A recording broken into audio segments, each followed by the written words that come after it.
We got a great AFC matchup here. The Miami Dolphins taking on your former team, the Baltimore Ravens.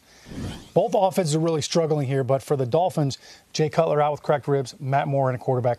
How is this offense going to look different with Moore at quarterback? Well, it needs to look different. These are two worst offenses in the National Football League. And these are two veterans, Jay Cutler and Matt Moore, obviously have been around a long time, but they're different in style. I'm going to show you two plays I think that underlines just that. You start with Jay Cutler. What's Jay Cutler? Big plays, big arm down the field. He's in the gun here. Now, I want you to notice here on the clock, he has some options early to get the ball out of his hands, both strong and weak. But Jay Cutler has such faith in his arm, he's going to climb the pocket. And now he's going to look for the bigger play down the field, over 3.5 seconds. And that thing could have easily been intercepted. It was a big catch. That's great. Now, Matt Moore, I want you to watch what he's got. He's got two deep, and he's got a tight end going down the middle of the field. This is just what you want on two deep. Now, it's 3rd and 6. Now, Matt Moore says right now, I'm going to get me the first down. I got a tight end going down the middle of the field. I could have a big play, but I'm going to get me a first down. I'm going to get the ball out of my hand quickly, 1.7 seconds. That's not a bad thing.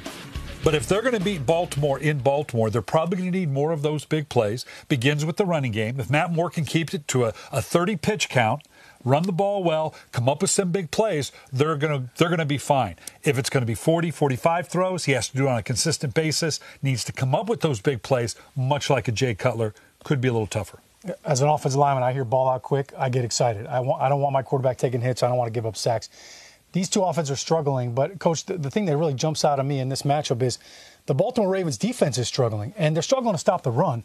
Now, again, their secondary against the pass doing a pretty good job. I think against Matt Moore, they're probably licking their chops because they've got 10 interceptions, tied for the best in the NFL. But it's their run defense that scares me, and I don't understand what the safeties are doing. Tony Jefferson here, he should see that receiver. He gets cracked on right here. Eric Weddle comes up. This is an overtime, Coach. He should make this tackle. Inside the 10.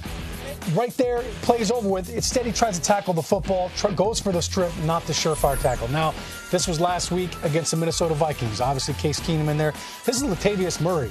Now, he really hasn't played a whole lot this year, but he's running free. There's a huge gaping hole right here. The defensive end gives a lot of area for him to run. And then, again, Jefferson coming up to make this tackle. This is your job. Yes, you could play pass defense all you want, but at some point you've got to step up and make a tackle. Too many missed tackles by the secondary. Another big play right here in the run game. Watch Terrell Suggs gets washed down here by the tight end Kyle Rudolph. And then Eric Weddle, he's got too much space to try to fill. Now, I think he could be a little more aggressive and kind of close that gap up, but another missed tackle here by Jefferson. Latavius Murray one-on-one with him in space. You've got to come up with that play right there. Instead of being a touchdown, maybe you hold him for a field goal. I think Baltimore's got to be looking at this saying, all right, we've got to shore it up front. But when you look at the run defense and you see, wow, how are they dead last in the NFL? It's not all in the front seven, Coach. It's on the back guys in the back end, too. Yeah, the injuries to the interior of the defensive line have forced them to build eight-man box more, and those safeties aren't doing the job, like you said. Joe Flacco's 5-0 against the Dolphins all time. He could go on to 6-0. Looking forward to the game.